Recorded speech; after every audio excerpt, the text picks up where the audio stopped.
शिंदे सेनेचे नेते राहुल शेवाळ्यांच्या पत्नीकडून वॉर्डमध्ये साडी वाटल्याचा आरोप। कामिनी शेवाळ्यांनी वाटलेल्या साड्या महिलांनी पेटवल्या। कल्याण डोंबिवली महापालिकेवर आपल्या लोकांकडून अन्याय तर तुम्ही कमळ लक्षात ठेवा, देवेंद्र फडणवीस तुमची काळजी घेतील। डोंबिवलीतल्या कार्यकर्ता मेळाव्यात रवींद्र चव्हाणांचं वक्तव्य। मुख्यमंत्री फडणवीस आज नागपूरमधील भाजप नगरसेवक आणि नगराध्यक्षांशी संवाद साधणार। बावनकुळेंच्या उपस्थितीत नगराध्यक्षांचा मुख्यमंत्री सत्कार करणार। भाजप उमेदवाराला स्वतःच्या तिकिटावर उभा करून काँग्रेसनं भाजपची बी टीम म्हणून काम केलं।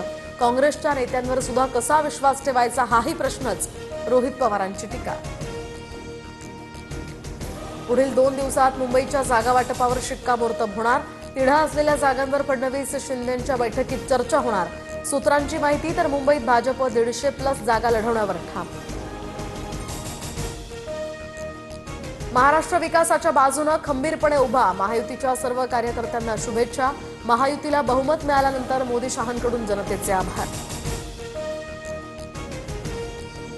भाजप पहिल्या नंबरचा पक्ष हे पुन्हा अधोरेखित। राज्यात 48% नगरसेवक एकट्या भाजपचे, केवळ विकासावर मतं मागितली। निकालानंतर मुख्यमंत्री फडणवीसांची पहिली प्रतिक्रिया।